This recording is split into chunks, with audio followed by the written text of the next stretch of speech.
It is a huge honor today to be podcast interviewing literally a legend on Dentaltown. I mean, you've been a member since 2003, 12 years. You've posted 5,303 times. You're a saint in the fact that you literally answer every dentist question that's ever comes up on dental office lease negotiations. And I so wanted to do this because dentists want to learn about root canals, fillings, and crowns. I mean, if you talk to a chef, she wants a new recipe. Like, show me how to make something new, fun to eat. Dentists only want to learn about root canals and bone grafting and all that stuff.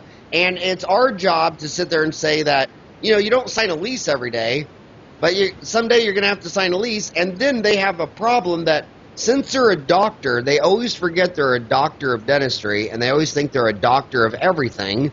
And then when they have a big old problem, it's because they didn't consult with an expert before they signed their lease. So, George, I don't even think I'm smart enough to actually ask you the questions.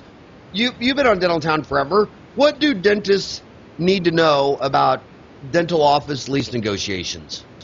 Well, you give me a great segue, Howard, and I appreciate the opportunity to chat with you and all of the townies. The Dentaltown program, I think, is just the most wonderful business tool that I've ever seen anywhere, and I encourage everyone who's ever had anything to do with dentistry that they should be part of the Dentaltown community. This is really a terrific resource.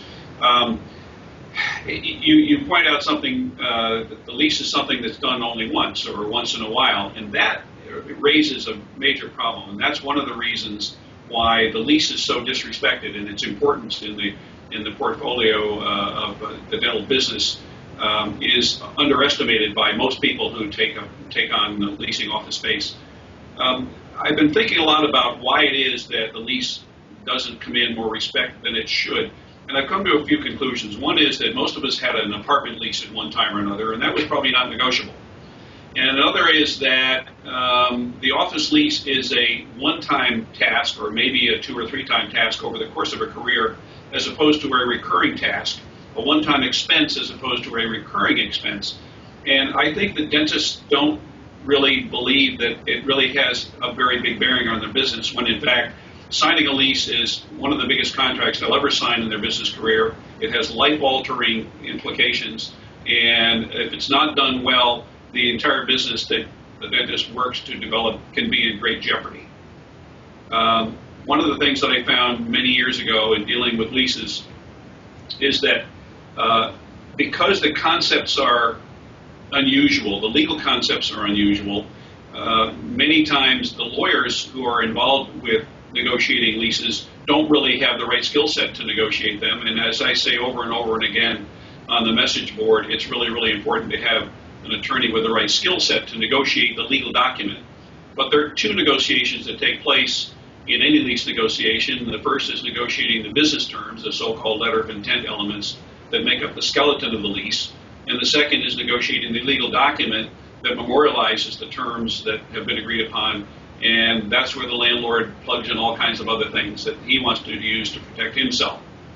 So I have lots of things that I could talk about with you today, and if you have some particular questions, I'm happy to address them. I can go through a laundry list of things that, not issues in the lease necessarily to be addressed, but the concepts and the process, I think, is important for people to understand. Take it away. I mean, you know more about this than anybody I know, and I like I say, I'm not even smart enough to ask you the questions. Okay. Let's start with this. When a landlord crafts a lease, and a lot of this, for the townies who read what I write, this may be redundant, but for those who haven't had a chance to catch up on other things that I contribute, I think this is pretty important stuff to understand what the lease is all about. When the landlord crafts the lease, his job is to protect his asset by creating a lease that will give him maximum power and leverage and flexibility and profitability and deniability. And he seeks to secure those advantages, but not for the tenant. He wants to have those advantages for himself and not at all for the tenant. And there are literally dozens and dozens of concepts that appear in most commercial leases that speak to the rights and obligations of the parties. And in order for the landlord to secure the advantages I just listed, he is very specific with the language in the lease describing his rights and the tenant's obligations but he's consciously very vague about describing the tenant's rights and his obligations. And so that's what gives him maximum slip and slide room.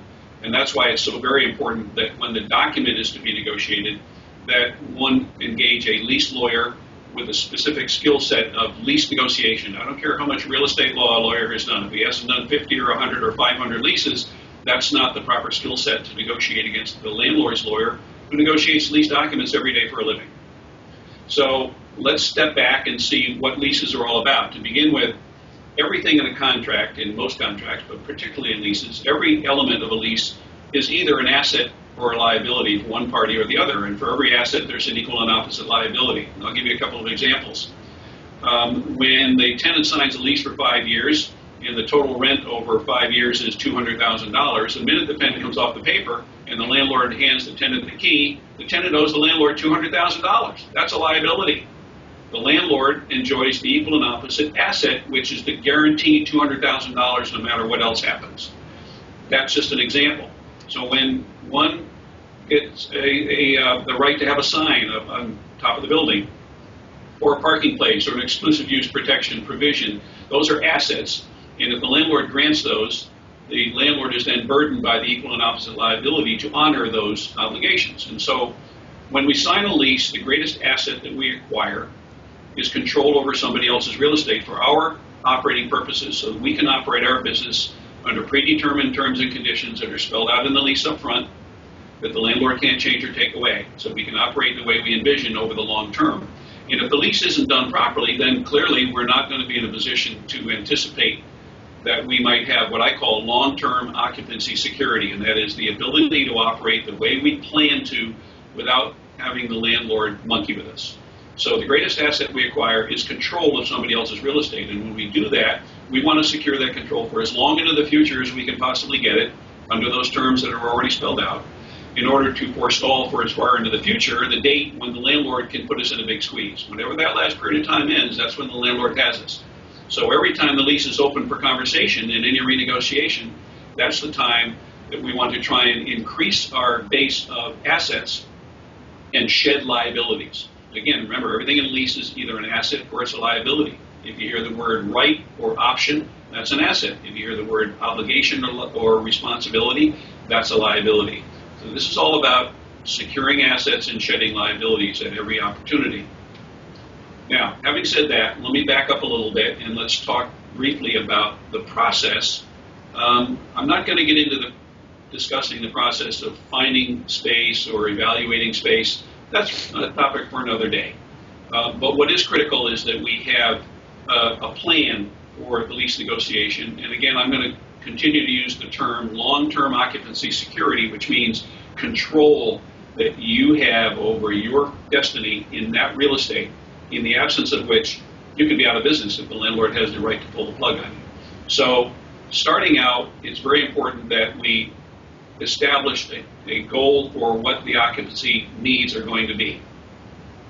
My sense is that the best place to start is for the practice management professionals to guide the person seeking a lease in determining what that long-term plan looks like and how much space they probably want to be seeking and how they want to structure the lease for future flexibility as they go forward down the road, whether they want to be able to expand or relocate as the need may arise. So basically, the practice management people, I think, are the best ones to help the dentist decide how much space to take, where to go with the aid of demography. Again, demography is subject for another day, perhaps in talking about searching for space.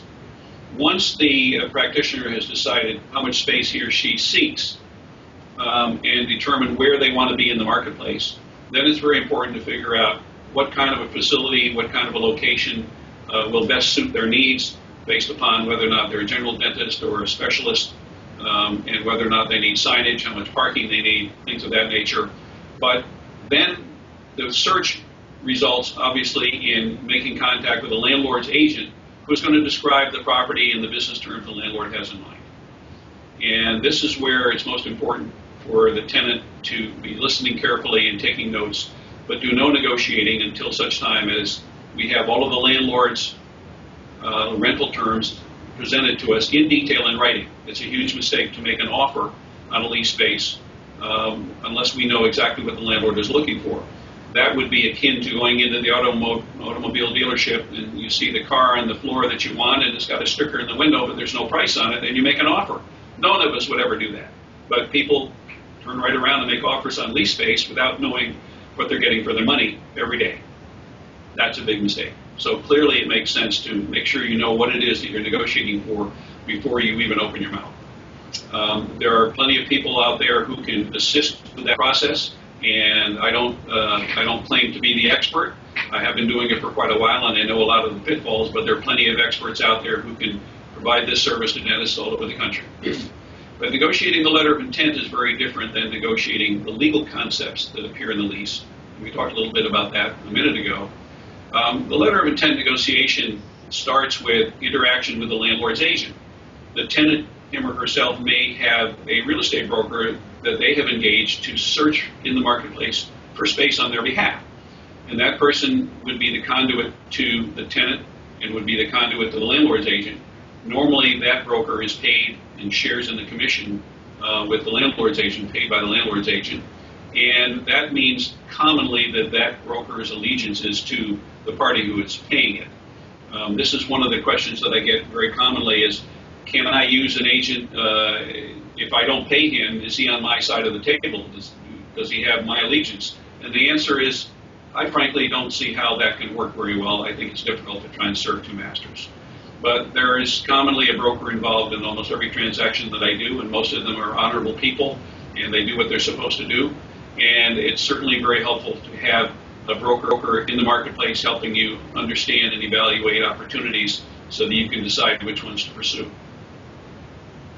Once contact is made with the landlord's agent and the landlord's agent produces a description of the rental terms in writing, that's when the first back and forth will start to take place. Generally speaking, the tenant would make an offer in response to the landlord's asking terms. And they would commonly go back and forth 2 or 3 or 4 times over 3 or 4 weeks in writing with offers and counteroffers until either they come to agreement or they don't. And if they don't come to agreement, then they go on to the next property. But George, when should they have shown you the lease? I mean, right now you're talking about they're talking to the landlord, and would you want to see that before they even? At what point do you want to see what they're saying? Well, that's actually a good point, Howard, and I was actually wanted to just trying to stay away from my involvement, but I will answer the question very directly. If one is going to hire an advisor to help with the process, any advisor in any capacity should be brought in very, very early in the process, and the advisor should be the one guiding the tenant prospect as to when that person's involvement is necessary. In an ideal world, I don't want my tenant prospects talking to the other side beyond the initial interview with the landlord's agent and a quick look at the property. They can make sure that the property location site fits their location, site, and space criteria, but they do no negotiating at all. And they come back to me and typically say, I found a property I'd like to pursue, would you help me do that? And then I reach out to the landlord's agent and introduce myself, and I'm the one commonly that would secure the rental terms from the landlord's agent in writing and pick up the ball at that point. Now, can you do this in all 50 states? Can you do this in Canada? I mean, where legally can you do this? Or well, I do it in all 50 states, and I have done some in Canada. I don't get that many calls from Canada, but I've done several deals in Hawaii. I think I've worked in every state except North Dakota and South Dakota. Although I'm based on the East Coast, 1/3 of my clients are actually in California, and I think that the population follows the sun, the dentists follow the population, and so that's where 1/3 of my calls come from California. I do a lot in Texas, I do a lot in Florida. Where I am located has no bearing whatsoever on my ability to do any of this. And you're in Winchester, Massachusetts? Is that a suburb of Boston? Sir. That is correct. Yeah, about 10 minutes north of Boston. And So what do you want them to do? Do you want them to call you first, or email, or scan the lease as a PDF and email it to you, or? Well, commonly they're not going to get the lease document until after the letter of intent negotiation has been completed. The letter of intent might be 2 or 3 pages, and that's a 3 or 4 week process. Normally, landlords don't spend money to even create the 10 or 20 or 30-page lease form until after that negotiation has been completed. But yes, I would want to have all of that information sent to me in advance. This is about controlling the agenda, Howard. And frankly, I prefer that I be able to do the communicating with the other side in order to be able to control the message. And how long have you been doing this for dentists? 23 years. And what percent of your business is dentist? 99% of my I know. business is dentist. So I'm telling these guys, I mean, dentists, they got big egos, and you can't offend them because you're a nice guy, but I'm not. And I mean, dentists are arrogant. They think they have a doctorate and everything. So they should. What contact information will you give away? I know they can go to your website, georgevaill.com, and Vaill is Vaill. So GeorgeVaill.com. You can email him George@georgevaill.com. Will you give out your phone number? Absolutely. I have a toll-free number 24/7. That's 800-340-2701. But why do you have a toll-free number? I mean, dentists email me and say, what is? I can't find your toll-free number to call you. I'm like, really? So I'm just to help you and pay for the call? I already don't like you, and I don't want to help you. I do not have a 1-800 number because I think it weeds out the insane ones. I mean, I've had a toll-free number for about 30 years. And I just never have taken it off. I know most people have called free calling plans and things of that nature. It doesn't matter to me. Yeah. If they want to call the regular number, it's 781-721-2207. So I want to back up just a little more, if you don't mind. What percent of dentists lease versus own their own building, and what are your thoughts of that? I mean, I don't want to ruin your business by telling everybody to own, but why do some dentists own and some dentists lease? I mean, because like your car. I think a lot of dentists have a bad thinking of leasing because, I mean, most dentists don't want to lease their car; that they're going to buy it. So what are your thoughts on why would a dentist lease and not just buy the building? Well, to begin with, Howard, I've had trouble over the years trying to figure out what percentage of them own instead of lease. And if I had to take a guess, I'd say maybe 25% own and the rest lease initially. At the risk of cutting my own throat, I will tell you that if all things are equal, it's always better to put one's money into equity in owning property than putting it down the drain in rent. There's no question about it that makes more sense. But that's not right for everyone at every moment. Can I argue that point with you, though? Sure. I have two different role models on that. You know, Sam Walton wrote his autobiography, and when he opened up his first store in Bentonville, he almost went bankrupt because the landlord didn't want to renew his lease because he opened up a competing discount store across the street. Scared the hell out of Sam Walton. He almost didn't make that problem. So from that day forward, I think it was in 1962, he said, I will always own my land and building. So Walmart always owns land and building. But in my church that I grew up with in Wichita, Kansas, was Dan Carney, founder of Pizza Hut. And he always told me, he says, put all your money in the business. He goes, I don't want land and building. He says, why do I want to own the land and building under a Pizza Hut in Coffeyville, Kansas? He goes, I'm not a real estate agent. I'm a businessman, and I can make far higher returns investing in the business of Pizza Hut. And then, but anyway, so why? So I mean, there's those two great business legends who completely disagree. Sam Walton of Walmart and Dan Carney of Pizza Hut. Yeah, competing philosophies. But that's why I qualified it by saying that it's not right for everyone at every moment in time. And some people have the capital resources and some don't. Some are attuned to property ownership. It's an ego thing for lots of people. They want to own the property. Some people would prefer to lease because it oftentimes offers more flexibility. But owning and operating the real estate is something that many of my clients talk about doing. But I caution startups particularly against that, starting out by trying to own the real estate. Down the road, if you have the stomach for it, that might be a very good thing to do. But in addition to negotiating on behalf of dentists as tenants, I have 16 landlord clients spread out around the country for whom I do lease work. About half of them are dentists who own their own real estate. And I would say half of them would say they would never do it again for all the money in the world, and half would say I would never go any other way. So it's a personal choice that people make. Generally speaking, equity is better than non-equity, but beyond that, flexibility is more likely to be had in a lease arrangement than a purchase arrangement. Okay, and before you continue, I want you to continue what you're doing. It was perfect, but I just don't want to lose my track. But when they go, the demographics is so important. Do you also do that, or can you consult on that? Or you said there's other experts, or or Yes. who The answer is I don't search for space, and I do not evaluate space from a demographic or competitive standpoint. That's not what I do. There are other experts who do that. I'd rather focus my energies on the lease and the lease negotiation. But who would be the demographic expert? Well, the ones that we are most familiar with on Dental Town include Real Source. They include Scott McDonald Associates. They include Practice Cafe. These are the ones that we're all most familiar with on your wonderful resource. Do you know those three people? I know Scott McDonald. I know David James. I don't know the people at Practice Cafe. Well, the two that you do know, would you mind shooting them an email and telling them I want to podcast them too? Absolutely, I'd be happy to do that. That'd be a great 1, 2, 3 punch category killer. Yeah, the demography is hugely important, Howard. You know, I come out of the shopping center development industry from 41 years ago when I was a shopping center leasing agent negotiating on behalf of the landlord with small tenants.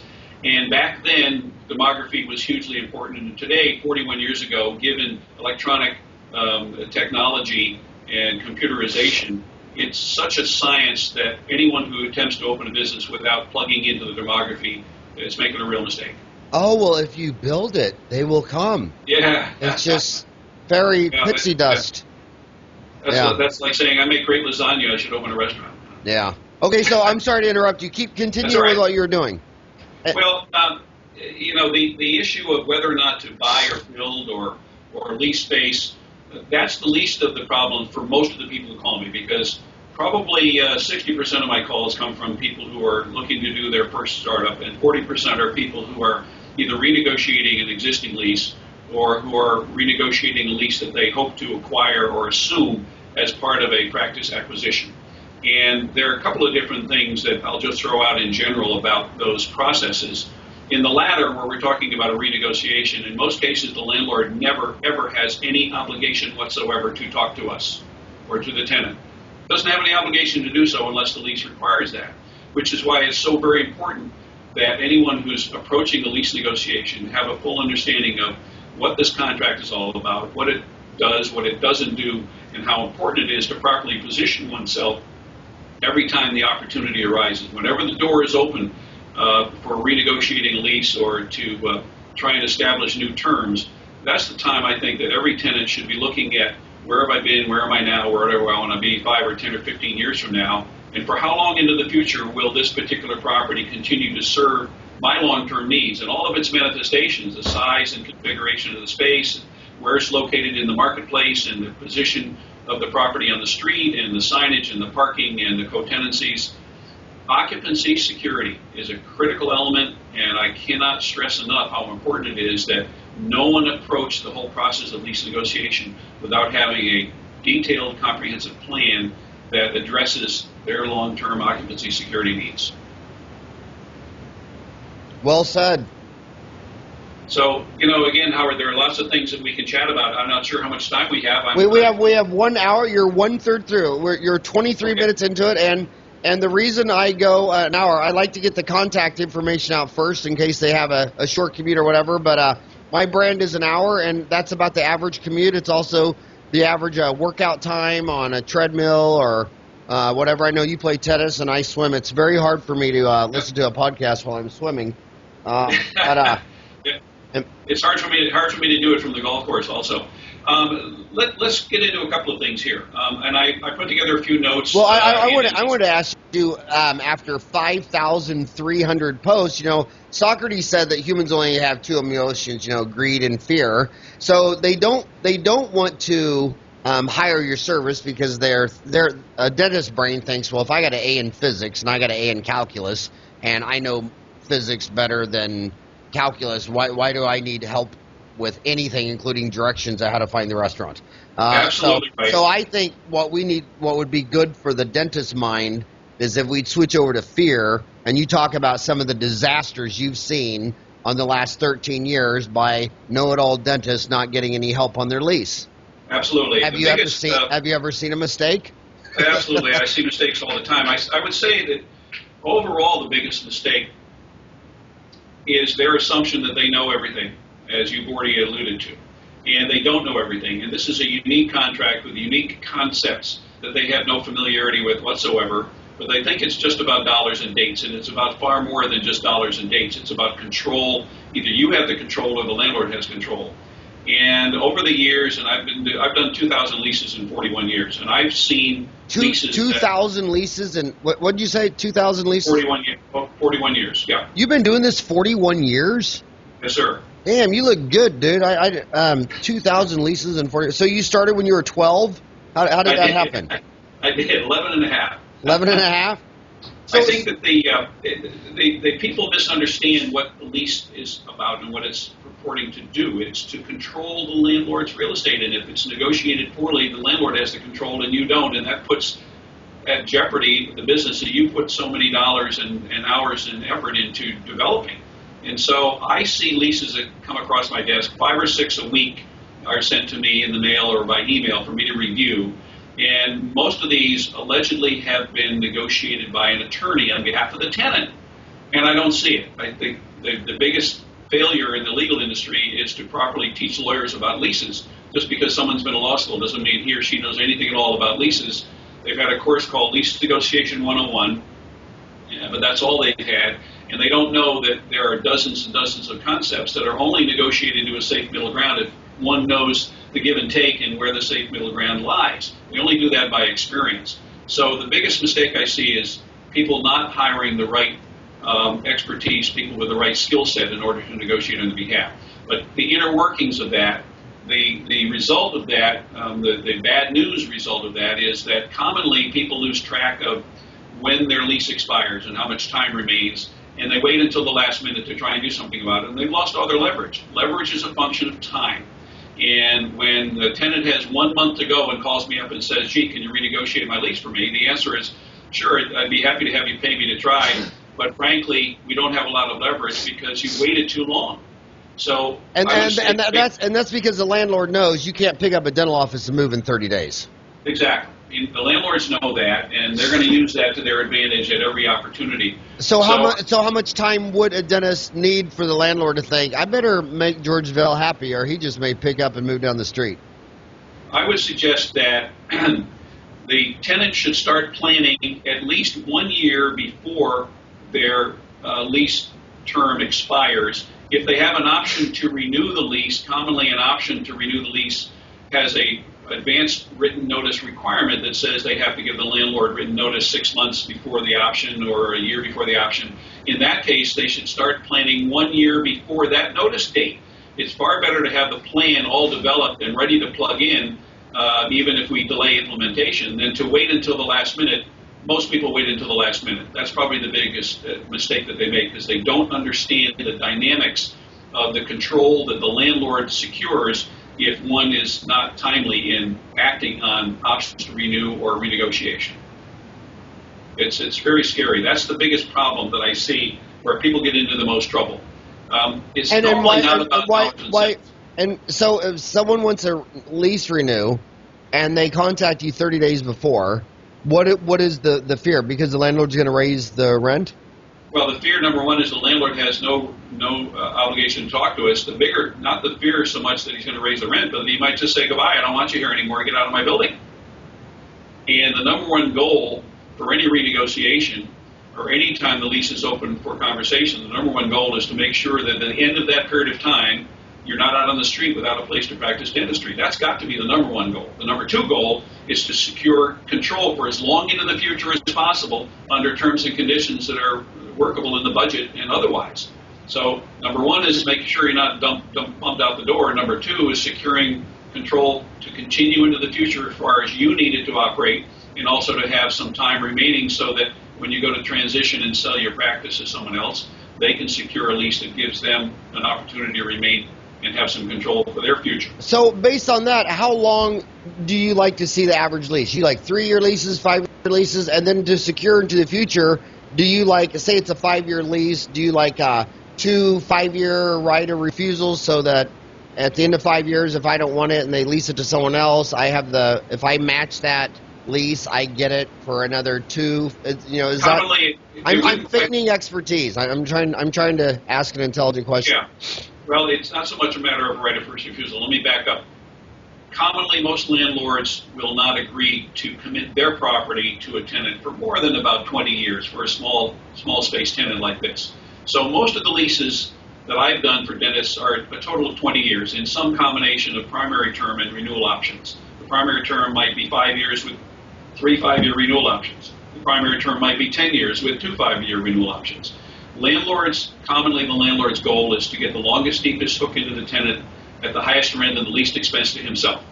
And so when we go to sign a lease, remember, the minute the pen comes off the paper, whatever number of years in that primary term, that's the commitment we're making to the landlord and the landlord is making to us at the same time. Renewal option periods are a little bit different. They are totally a one-way street. They are absolutely 100% in our interest and our advantage and an asset to the tenant and 100% a liability to the landlord because the landlord is stuck with us under predetermined terms and conditions that are spelled out in the lease up front that he can't change or take away. And we have no obligation to stay. We choose whether or not to stay. So when you hear the word option, that means choice. So an option to renew gives the tenant the choice as to whether or not to stay under predetermined terms and conditions or leave. He can make the choice. The landlord is stuck with it. So for that reason, most landlords don't like to give out lots of options because it's a one-way street. It's strictly a liability for them. They are burdened with the obligation to allow us to remain under those terms, provided that we play by the rules. So 20 years is a very common amount of time. The shorter period of time we commit to the landlord up front, commonly the fewer renewal option years he's going to give us on the back side, and commonly the fewer concessions we might get out of him because normally a landlord wants to use the lease as a collateral instrument against which to borrow money. So the longer commitment we give the landlord, the more valuable that is as a collateral instrument to the bank. So the length of lease term is a critical element. Long-term occupancy security. This is about control.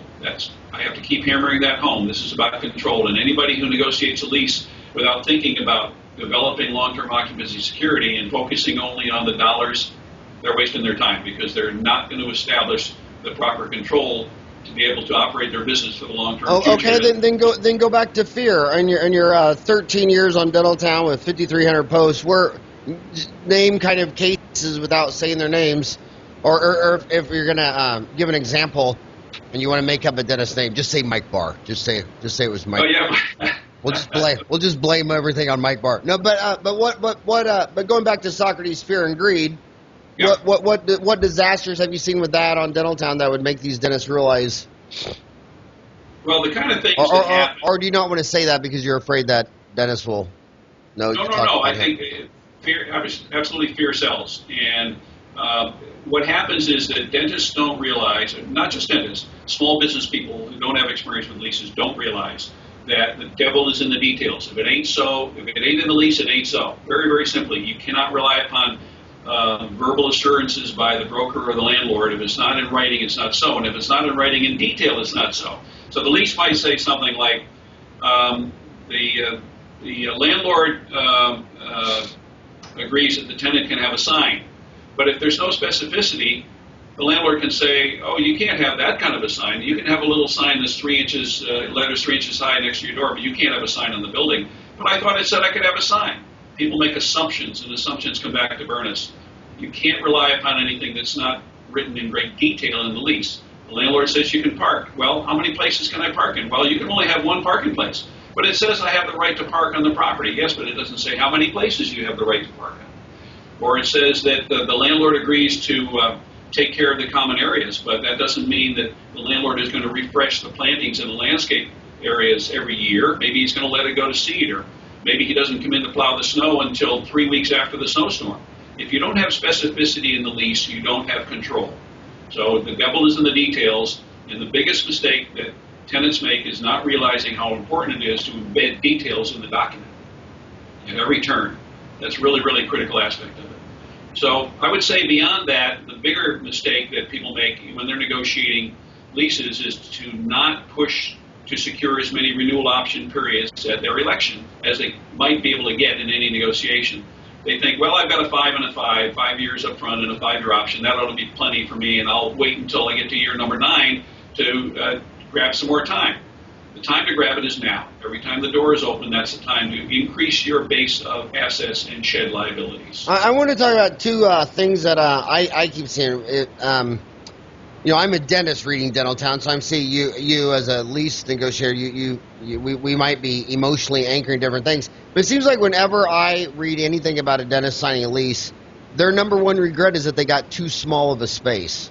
Do you agree with that? They always want to go in there and say, I'm just gonna save money and get this little 1,000 square feet with 4 operatories, and then 2 years down the road, they're like, damn, I wish I would have got room for 6 operatories or 7 or. The answer is I do hear that a lot, Howard, and because I'm not a I'm not a practice management specialist. I tend to stay away from that conversation to some degree, only because that's not my area of expertise. It's not my role to tell the dentist how many operatories he or she might have.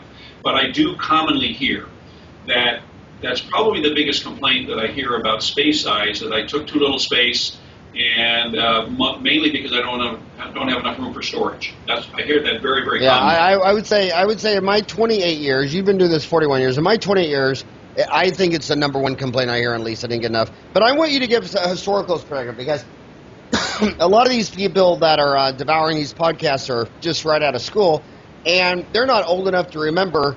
It's 2015. In 1980, remind them what it was like. And when I was a freshman in college, interest rates out of nowhere soared to, what was it, 21%? 21, 22, 23%. And some of these dentists and business owners and farmers didn't have ceilings on the interest rates on their debt. And I had 2 personal friends whose family farms had been in the family for 100 years, had a dad go out into the barn and blow his head off.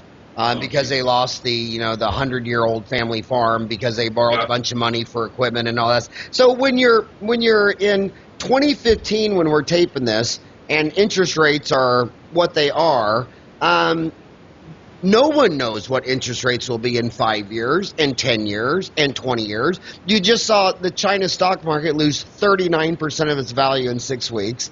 Right. Greece could derail the euro because the European Union doesn't realize that the United States has ran Alabama, Mississippi, and Kentucky at a loss ever since they've been in the state. And we would never go to Mississippi, Alabama, and Kentucky and say, oh, all that money we gave you? Well, you're going to need to pay it back, and we're going to need to negotiate. I mean, you just realize that rich states like California and Connecticut are going to have way tax surplus, and some states are going to run out of loss, and Brussels is the EU is not a country. They don't get it. They don't get it that Greece is only 8 million people, and it could derail the whole euro and cause more pain and suffering than the amount of welfare that they need. So give these kids some historical perspectives that they never know what's around the corner. I mean, they don't know what the economy could do. You and I don't know what others. So how do they protect themselves on a lease renewal in 5 years? Is the rate negotiated? Is it anchored to an interest rate? And is there an interest rate barometer? Like, is this the interest rate as published in like the Wall Street Journal? Can you talk about that? And what happens? And what would happen to every dentist that has a lease right now if in 5 years interest rates went back to the 1980 level at 21%? Well, the interest rate, lease rental rates are not commonly directly related to the interest rate itself. Commonly, every landlord has a unique operating philosophy, and they have their chosen mechanism for establishing rent increases. And some landlords say, I want $1 a square foot more each year. Some landlords say, I want 3% increase each year in the base rent or the minimum rent. Some landlords say, I want a cost of living increase in no event less than 3% a year. Some landlords say, I want the rent to go to market rate. Well, market rates are clearly driven to some degree by interest rates, but and cost of living is as well. But the interest rate mechanisms are generally not something that are reflected in establishment of rental rate increase mechanisms. But typically, many landlords don't like to lock in to a fixed rate of increase over a very, very long period of time. Maybe 40% of the landlords we deal with, maybe 35%, will agree to a fixed rate of increase, such as 3% a year for years 2 through 20 in a lease. But 60% of them or 65% of them will not, and they want to have some ability to bring the rent up in the event that the economy justifies an increase in those numbers. They want to have the right to bring the rent up in keeping with what else is going on in the marketplace. But the idea of market rents is kind of an elusive one in the world of commercial real estate. In the world of residential real estate, where market forces are come into play, if one goes to buy a house, for instance, and you find a house for sale and it's $300,000, and you ask the broker to do comps in the marketplace to see whether or not this is a good price, it's easy to find a comp for a two-bedroom house on a cul-de-sac in a certain demographic area of a certain square footage. Commercial buildings are not cookie cutter the way residential houses are, and therefore to find a comparable building, a comparable space, a comparable size, comparable setting is much more difficult in order to establish that this snowflake is the same as that snowflake. So market rate mechanisms, although they are commonly used by landlords for increasing rent structures, I think it's kind of a hollow concept. And my clients ask me all the time, well, how do you know what the rate is out here in Peoria? How can you negotiate for me if you're in Boston? And my answer very simply is that I don't use market rate comparisons. That's not what I do. I don't need to do that. I know how the landlord thinks. I spent 15 years on his side of the table doing negotiating on behalf of the landlord. I know how he values the various elements and what he's willing to trade for what and how hard to push and when to pull back. Most landlords, every landlord has a unique economic model that it has to satisfy at this moment in time, and irrespective of what else is going on in the marketplace, the landlord is going to negotiate to satisfy his peculiar needs on that particular day. So interest rates, absolutely, they bear on what markets do, they bear on consumer price indexes, but when it comes down to establishing rent increase structures, there's rarely any reference to interest rates. Okay, George, if I send you my lease, how much does that cost? If I make a PDF, do you prefer the lease scanned and emailed to George at georgevaill.com, or do you prefer it overnighted in FedEx, or how do you prefer it? No, email or fax are both fine.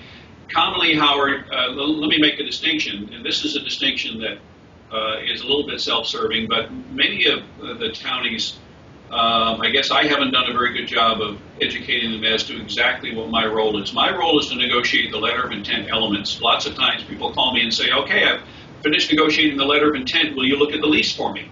It's too late because I'm not an attorney. I played one at the Holiday Inn once, but I'm not a lawyer, although I built my business negotiating 80-page leases, and I do them in my sleep, and I run circles around lawyers all over this country doing it. But my business is negotiating the letter of intent. Once we have completed that process, then the lease document is negotiated by the lawyer with the right skill set. However, having said that, when it comes to renegotiation, which again is a good part of my business, probably 40% of it, the answer is yes. Send me that lease document, every page, the cover page, the riders, the index, the amendments, the exhibits, and I do review that document. I'm focusing on the business elements. Although I'm not an attorney, I'm also going to look for and at lots of things that I know to look for and at because I've done so many of these things. And there is no charge whatsoever for me to review anyone's lease and talk with them about what I see and talk with them about their challenges and their goals. There's no charge for any of that. If instead they engage me to work with them to renegotiate the lease, I have two different pricing policies. One is with respect to negotiating the letter of intent for space that is not built out as a dental office. And that's $200 plus 10% of any money that I can squeeze out of the landlord. If I save the tenant money, we do a comparison between the landlord's written starting point and what the final signed lease says, and if I can show them plainly, transparently on a spreadsheet that I saved them money, I get 10% of the savings in addition to my $200. If they never sign the lease, all I get is $200, no matter what I've done or how long it takes, and there's only one $200 charge forever and ever, no matter how many different leases we ever chase. Once we get involved in the document negotiation, that's when I step aside and the lease lawyer steps in. In a renegotiation, however, or if negotiating for a space from start that is built as a dental office, I have a fixed fee. It's $5,000. And unfortunately, I can't guarantee any specific result because I have no idea what the tenant will find acceptable or what the landlord will find acceptable. I can only guarantee that I will perform to the same degree of efficiency that I have for all of my references who will speak to what I've done for them. There is a caveat, however, is that when we're renegotiating a lease, we don't know whether or not that negotiation will result in an amendment to the existing lease, or the landlord may choose to throw out the existing lease and put a whole new lease form in front of us. And so there's a distinction there in my pricing policy as to whether or not I continue or whether or not a lease lawyer needs to be retained at an additional charge to go ahead and negotiate that new lease document. Is there any lease lawyer that you like and work with that can cover all 50 states? There actually is. This is kind of a difficult subject simply because I've worked with lawyers for 41 years. Every day of my career I worked with lawyers. And for many years I would give the names of lawyers in various states who could do leases for my clients. And that worked very well until about 7 or 8 years ago. And I gave out the name of a guy who did a great job one year, and then the next time I gave out his name, he did a poor job, and my client landed on me like a ton of bricks. So there's only one lawyer that I ever recommend now, and he happens to be the guy that I negotiated against 35 years ago. He's a personal friend. The only thing I get in exchange for sending business to him is a dinner certificate once a year, and the thrill of knowing that my client is extremely well protected by one of the most honorable and honest and nicest guys in the world. I would trust him with my grandmother's money. He's an expert. He's done 300 CVS drugstore leases around the country. But he's a one-man band, and he lives on the work that I give him. So when I snap my fingers, he jumps. And he is excellent in what he does, and he's as honest as the day is long. And I'm happy to get... Can you, has he ever gone to Dentaltown, or does he ever post on Dentaltown? No, he's not. Do you think he'd do a podcast? I think that he's a very reticent individual. I don't think that he would do well with a podcast. I'm right out there. I have lots to say. This is not his style. I don't think it would really work well. And I could certainly ask him. Or you've, I've always wondered why you never made a Dentaltown CE course on this, because we've put up 537 courses, and they've been viewed 550,000 times. I see, I've seen this my whole life. You go into a town and you lecture, and a certain percent of dentists like a lecture, but on that same flyer, you could sell like your book or your audio cassette or your DVD, and dentists just like different formats. Some like to only read the magazine, some like to go to the message board, some like the online CE, some like the podcast, but I wish you would make an online CE course on this. I appreciate that, Howard, and frankly, just never, there are lots of opportunities that I haven't pursued, and that certainly is one of them. With CE, I've done lots of speaking. I did, for many years, right after 9/11, I did seminars with Patterson Dental Supply and Matsko Financial, forerunner to Wells Fargo. And we did 2 seminars a month for 2 years running. I've done them all over the New England area, so I've done hundreds of seminars for sure. And I've done a lot of writing, but I've never put it together to do a CE course. Frankly, I wouldn't know how to make it happen. Well, you know Howard Goldstein. Oh, yeah. He's in charge. You just call Hogo. His email is hogo@dentaltown.com. And then he goes by Hogo because there was already a Howard at Dentaltown. So he's Howard Goldstein, so he went HOGO@dentaltown.com. But I would do that because there's just a majority of dentists who have never listened to a podcast and never will. And then there's this big group that just every time you put up an online CE course, they'll just watch it. And that's wildly popular. Do you think that lawyer, maybe his format might be an online CE course, or maybe it might be. This is a guy who he's very, very smart. He's not an abrasive lawyer as most of them are. He's the most unassuming guy you've ever seen. He's just an expert and really, really smart at this. Most importantly, he's just as honest as the day is long. And I say that. Frequently I'll say, Tony, how much time did you have in with that client? Well, I had 12 hours in on that lease. Did you charge your client for 12 hours worth of work? No, I couldn't do that. The landlord's lawyer was a jerk. He had me on the phone for extra time. I didn't feel right. I couldn't charge my client for that. How many times have you ever heard a lawyer say that? This is this guy all around. Who do you think has a worse reputation, lawyers or dentists? Oh, lawyers. Even though we just had one shoot a lion? Yeah, I saw that, and there was one really funny comment. I can't remember. Somebody made a really funny comment about the dentist. And you know what's the weirdest thing about Cecil the Lion? The deal is this year in the same 2015, 2 dentists have shot, killed, murdered their wife, and that's not a big news. There's no outrage. Yeah, but shoot a lion. I mean, shouldn't it just be a much bigger outrage to shoot your wife? I mean, it's pretty sad. One would think. It's pretty sad to tell a dentist you'd be a lot better off shooting your wife than you would shooting your husband. But anyway. One would think. I'm only down to 10 minutes. How do you want to spend the last 10 minutes educating these dentists on lease negotiations? Okay, let's do this. I think the first thing that every smart person wants to be able to do is to control his or her own destiny. And having the lease structured properly is what leads to controlling one's destiny, and again, what I call long-term occupancy security. That starts with understanding our limitations. So put your ego aside and admit that you don't know everything, and ask around and see if you can find out who does know more than you about whatever the subject matter is, and enlist the help of that person rather than trying to do it yourself. Lots of times dentists try and do lease negotiation themselves because their ego says they think they know how to do it. Lots of times they do it because they don't want to spend the money. Lots of times they do it because they think the lease is not negotiable. Lots of times they do it because they think that I'll just have my lawyer do it, and many times the lawyer really doesn't know what he or she is doing either.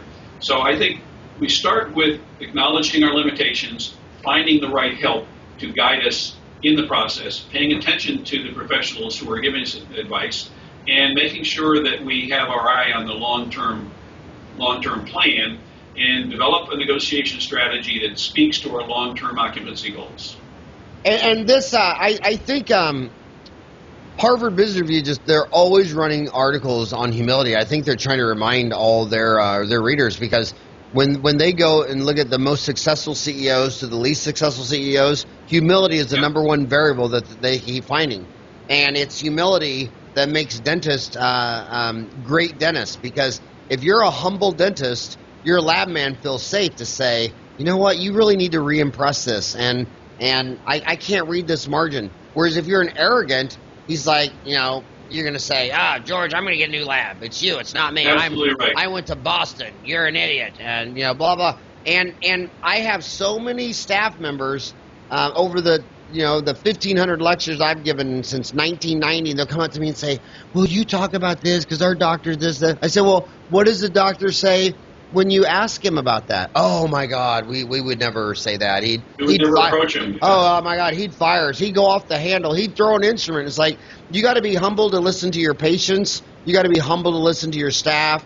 You got to be humble that realize that an A in calculus and physics and geometry does not translate to lease negotiation. And I just think life is so much easier when you're humble. I mean, with 7 billion people on Earth, you want a team of people. I mean, to get through this, the hardest thing you're ever going to get through is life. So why not have a bunch of friends and family and townies? And that's what is so just romantic about you, is you just endlessly share. And I've seen you posting on Thanksgiving before, on Easter, on Christmas. I mean, is there any day of the week that you have never posted on? No, probably not. I enjoy this thoroughly, and one of the things, and speaking of the humility, is I get calls from people who say, well, why do I need you to negotiate my lease? Educate me here. Why can't I do it myself? And I say, well, I'll tell you that when I have a toothache, I do not stand in front of the bathroom mirror and poke around in there with a lobster pick. Would you advise that I do that? And they say, well, no, of course not. You should go to the dentist. Well, you should go to somebody and get some help where you are lacking the knowledge or the resources. So humility, you're absolutely right. It's right on the money. It's a critical element of understanding our limitations so that we can better serve ourselves in our community down the road by allowing others to help us achieve success. And in your 41-year career, 23 just dental only, who is more straightforward and easier for you to deal with, the landlord or the dentist? I mean, who's more easy, straightforward, predictable? Who's more emotional? The landlord. Yeah, the landlord is far more predictable because he's dealing in his expertise. I spent 15 years on his side of the table, so I know exactly what's in his head. And the landlords are far more predictable. In a heartbeat, I'd rather deal with an international landlord with 40 lawyers ganging up on me at one time than the little old man sitting in his basement who inherited a building from his sister. The people who don't have the knowledge are the ones who are most difficult to deal with. And if you combine the lack of knowledge with the hubris that some dentists bring to the table and thinking they know exactly, they try and tell me how to negotiate the lease for them, there comes a time when I say, thank you very much, and perhaps we're not as good a fit as we had both hoped. This is the way I go about it. This is the way you go about it.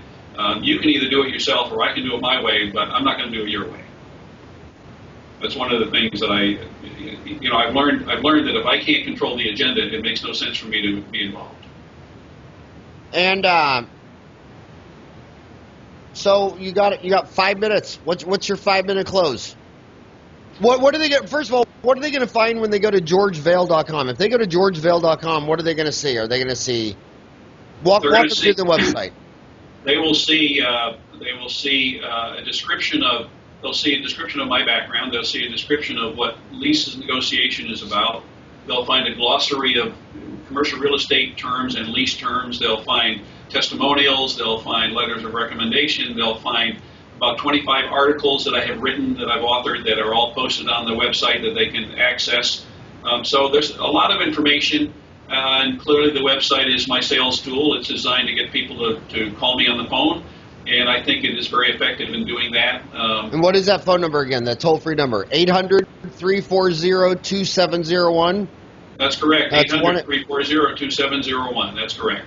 And, yeah, well, that's fantastic. George, I think, seriously, I have massive humility that I'm talking to a guy that has shared 5,300 posts on Dentaltown, helping everybody that's asking everything from a straight and arrow question where you just nail it to where they're asking 27 questions in 3 run-on paragraphs, and you're just look at this tornado, and I like the way you do it. You cut and paste, and then you start typing in red. You're just kind of like editing through this, this conscious flow of thought craziness, and you just always handle it with poise, and I just love you to death, and I just think you're a hell of a guy. Thank you very much. I appreciate the opportunity that you have provided to all of us to participate and be part of a larger community. I'm having a great time with it, and I hope we can continue this together. Well, we owe both of Dentaltown's success only to Al Gore. Yeah, absolutely. Who invented the internet. Yes, sir. But is there anything else you need to close, or anything else that you want to say? Anything you missed? I'll leave with one parting note. Pay it forward. Whatever you do in life, people help us. Pay it forward. Every chance you get, do a random act of kindness. Pay it forward.